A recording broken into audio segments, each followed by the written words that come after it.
The rain came down sideways that night in Millhaven, the kind of rain that turns a two-lane county road into a river if you let it. And Walt Reeves almost didn't see the woman standing at the edge of it at all. He was driving home from his second job, the one nobody at his first job knew about. Headlights cutting through a downpour so thick the wipers couldn't keep up. And there she was. Soaked clean through, scrubs clinging to her, thumb out like she'd given up hoping anybody would actually stop. Walt stopped. He didn't know yet that the woman he was about to let into his truck wasn't exactly who her uniform said she was, and that the next 40 minutes were going to matter more than he could have guessed. If you're new here, go ahead and subscribe, because we tell stories just like this one every week. And if you believe a good deed never really goes unnoticed, do me a favor and like this video before we get started. Walt Reeves was 51 years old, and if you'd asked anybody in Millhaven, Ohio to describe him, they'd have used the same three words: hard worker, good man. Quiet about it, too. Walt wasn't the kind to talk about what he was carrying. He just carried it. His son Cody was 16, a junior at Millhaven High, sharp as a tack and stubborn as his late mother had been. God rest her. Walt's wife Donna had passed 4 years back. Heart, sudden, no warning, no goodbye. And since then it had just been the two of them in a little rented house on Pinecrest Lane, doing their best to keep the lights on and the refrigerator stocked. Walt worked days at Halloran's Hardware on Main Street, stocking shelves and running the register, a job he'd held for going on 9 years. It paid the bills, mostly, but mostly doesn't cover braces.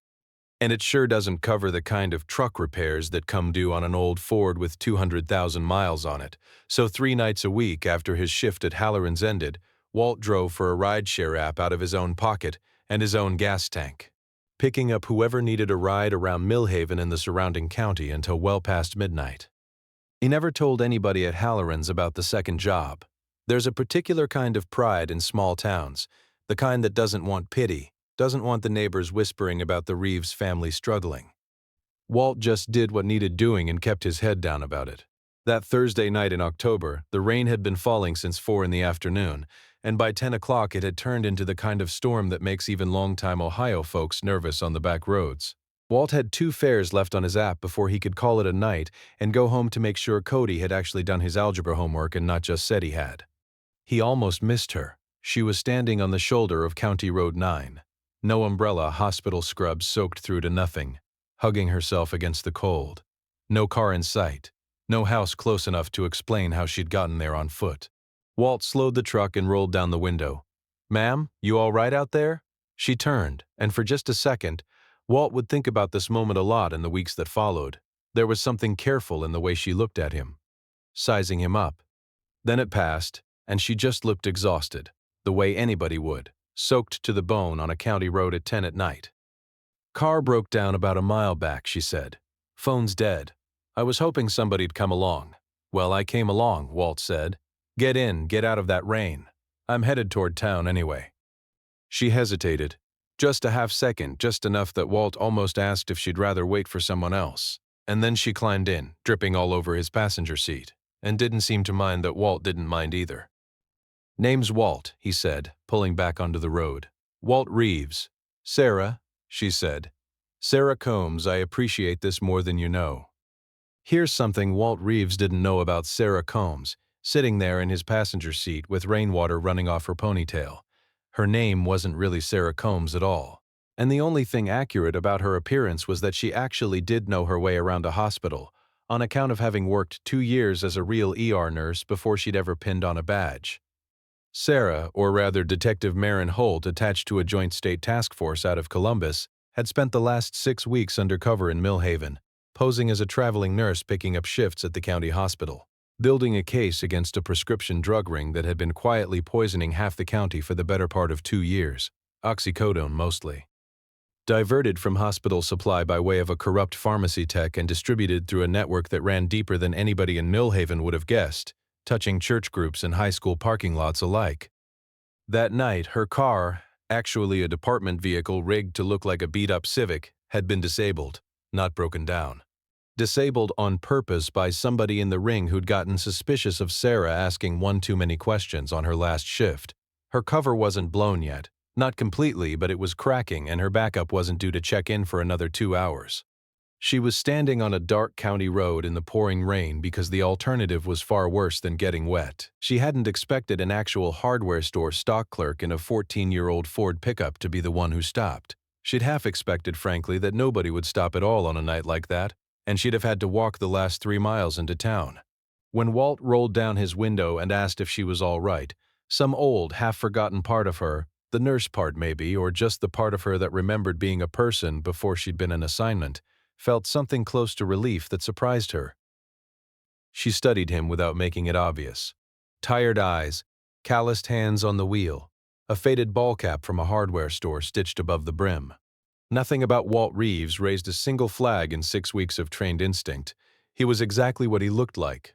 A worn-out man driving home in the rain, doing somebody a kindness because it cost him nothing to do it, and he couldn't imagine doing otherwise. "You work nights a lot?" Walt asked, glancing at her scrubs. "More than I'd like," Marin said, which was, in its own roundabout way, the truest thing she'd said to anybody in Millhaven in 6 weeks. They were about 1.5 miles from the county hospital when the headlights came up fast behind them. Walt noticed it before Sarah did. A pickup, dark-colored, no headlights on at first, then snapping on bright and aggressive, riding close enough to Walt's bumper that he tightened his grip on the wheel. "Friend of yours?" Walt asked, trying to keep his voice light, though something in his gut had gone tight and watchful. Sarah turned in her seat to look, and whatever calm had settled over her in the last 10 minutes vanished in an instant. Walt saw it happen, saw the nurse disappear and something else entirely take her place, something sharper, more alert, more dangerous.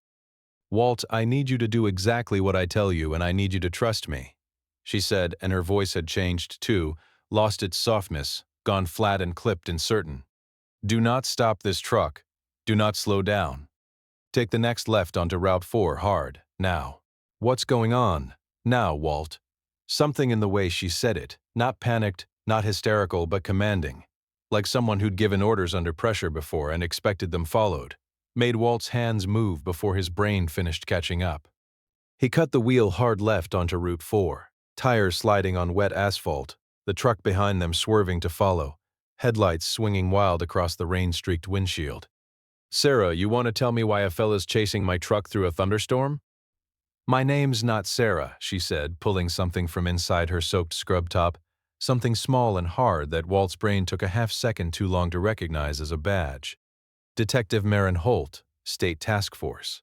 That truck behind us belongs to a man named Curtis Boyle, and he has a very good reason to want me dead tonight. I'm going to need you to drive like you've never driven before, Walt, and I am genuinely sorry to be asking." Walt Reeves had stocked shelves at Halloran's Hardware for 9 years. He had never, not once in his life, been chased down a flooded county road by a man with bad intentions while a stranger in his passenger seat turned out to be a cop. But Walt also had a 16-year-old son waiting at home, and an old Ford with more grit in it than its odometer suggested, and exactly zero interest in finding out what happened if he didn't do what the woman with the badge was telling him to do. He put his foot down. If you've never driven a half-ton pickup at 65 miles an hour down a flooded back road and pitch dark with another truck on your tail, count yourself lucky, and let me tell you, neither had Walt. Until that night.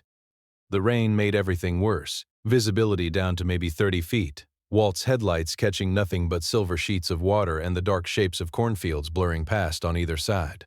Behind them, Curtis Boyle's truck stayed close, swerving once to try and clip their back bumper, the kind of move that on a dry road might have just been a scare tactic, and on a road like this could have put them both in a ditch for good.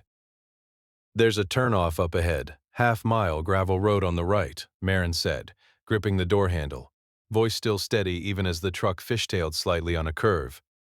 "It leads to an old grain elevator. Take it.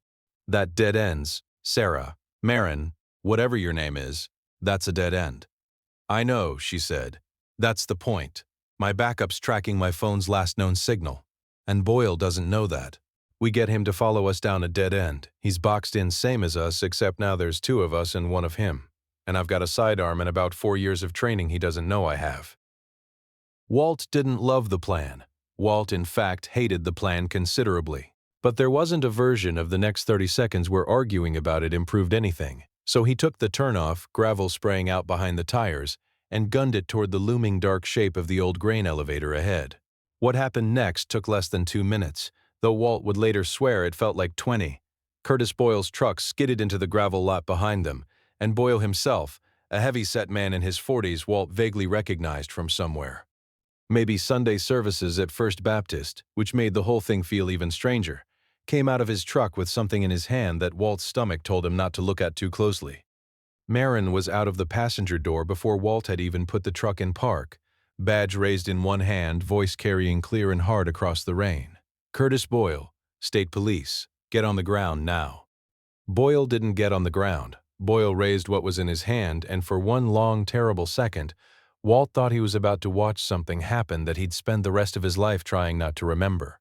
Then headlights, real headlights, 4 sets of them, county sheriff cruisers that had been closer than Walt or Boyle either, one had known, came tearing up the gravel road behind them, and the whole night seemed to exhale at once. It turned out Marin's backup had been closer than 2 hours away after all. Her handler, a state police captain named Reyes, had flagged her last GPS ping the moment her car went dark, and the county deputy patrol had already been quietly tailing the situation from a half-mile back since the chase started on Route 4, waiting for the right moment to close in without spooking Boyle into doing something nobody could walk back. Curtis Boyle went face down in the gravel without much more fight in him once he saw 4 cruisers and 6 officers standing in the rain. It turned out, Walt would learn all this later, piece by piece, mostly from the local paper and a little from Marin herself, that Boyle had been the muscle behind the pharmacy diversion ring Marin had spent 6 weeks building a case against. Pills going missing from the hospital's locked supply, routed through a tech who'd been skimming for over a year, sold out the back of a feed store 2 counties over. Boyle had gotten spooked when Marin started asking questions on shift that didn't quite track for an ordinary traveling nurse, and he'd made the call that night to find out who she really was, permanently if it came to that. Walt sat in his truck for a long while after the ambulance and the cruisers cleared out, hands still not quite steady on the wheel, watching Marin talk to her captain in the rain like she'd done this kind of thing 100 times before, which, Walt was starting to understand, she probably had. She came back to the truck eventually, soaked clean through all over again, and climbed into the passenger seat like nothing about the last 20 minutes had been at all unusual. "I owe you an explanation," she said, "and a great deal more than that." "You can start with whether or not I'm in some kind of trouble," Walt said, only half joking. Marin almost smiled. "No, Walt. If anything, you just helped close out the biggest case this department's worked in 3 years. I'd say you're about as far from trouble as a man can get." Here's where I want to pause the story for just a second, because what happened over the following weeks matters every bit as much as what happened on that gravel road. And frankly, it's the part of this story I think you're going to want to hear most. Marin Holt, Detective Holt, properly, badge number and all, didn't disappear back into whatever undercover assignment came next the way you might expect a story like this to end. She came back to Millhaven 3 days later, off-duty, out of uniform, and knocked on the door of the little rented house on Pinecrest Lane. Walt answered in his Halloran's hardware shirt midway through getting ready for his evening shift, and found himself more flustered by a knock on his own front door than he had been by an entire truck chase through a thunderstorm. "I wanted to thank you properly," Marin said, "and I wanted to ask you something, if you've got a minute." It turned out Marin had done some digging of her own in those 3 days, not the kind that comes from suspicion, but the kind that comes from genuine gratitude, wanting to understand who exactly had risked his life for a stranger on a rainy night without hesitating once. She'd learned about Donna, about Cody, about the second job Walt drove 3 nights a week that nobody at Halloran's knew about. She'd learned that Walt Reeves had been quietly, stubbornly holding his whole world together by himself for 4 years, and that not one person outside his own front door had ever properly noticed. "The department's putting you up for a civilian commendation," Marin told him, sitting at Walt's kitchen table with a cup of coffee he'd made out of pure, reflexive Ohio hospitality. "That's not really why I came, though. I came because Cody's a junior, isn't he? And I understand college is sitting out there as a question mark you haven't had the breathing room to answer yet." Walt didn't say anything to that, didn't quite trust himself to. "There's a scholarship fund the department runs, for families of folks who've put themselves on the line helping an investigation," Marin said. "It's modest, but it's real, and Cody qualifies for every dollar of it. I also made some calls. Ohio State's got a need-based program that, with what you're already managing on your own, puts him about 3/4 of the way to a full ride if he keeps his grades where they're at." Walt sat back in his chair like the air had gone out of him a little. "You didn't have to do any of that," he said finally. "No," Marin agreed. "I didn't. You didn't have to stop that truck on County Road 9 either. Way I see it, we're square. I want to tell you something now that I think matters more than anything else in this story, and it's this. Walt Reeves never once, in 4 years of carrying his whole world on his own 2 shoulders, asked anybody for help. Not the church, not his neighbors, not the folks at Halloran's who'd have gladly chipped in if they'd known the half of what he was managing. Pride kept him quiet. Pride and a stubborn belief that struggling silently was simply what a man in his position was supposed to do. It took a stranger in the rain, a woman who wasn't even who she said she was, to finally see him. Really see him. Not as a charity case, not as somebody to pity, but as exactly what he was. A good man who'd been doing the hardest job in the world without a single soul noticing the weight of it. That's the part of this story I think is worth sitting with for a moment. Longer than the chase, longer than the badge, longer even than the scholarship. Because most of us know a Walt Reeves. Most of us have been one at some point, or known one living 2 doors down, mowing the lawn on a Saturday morning. Never once letting on what they're carrying. And most of the time nobody stops to ask. Cody Reeves graduated Millhaven High the following spring with honors and a partial scholarship that, combined with the department fund Marin had set in motion, covered nearly everything Ohio State was going to cost him. Walt sat in the bleachers at graduation in a suit he'd had to borrow from his brother-in-law, and when they called Cody's name, Walt stood up before he even realized he was doing it, clapping loud enough that his own son, all the way up on that stage, found him in the crowd and grinned. Marin came. Sat right next to Walt in the bleachers, off-duty, in a sundress instead of a badge, and when Walt glanced over at her partway through the ceremony, she just smiled like she'd been planning on being there all along, which, as it turned out, she had.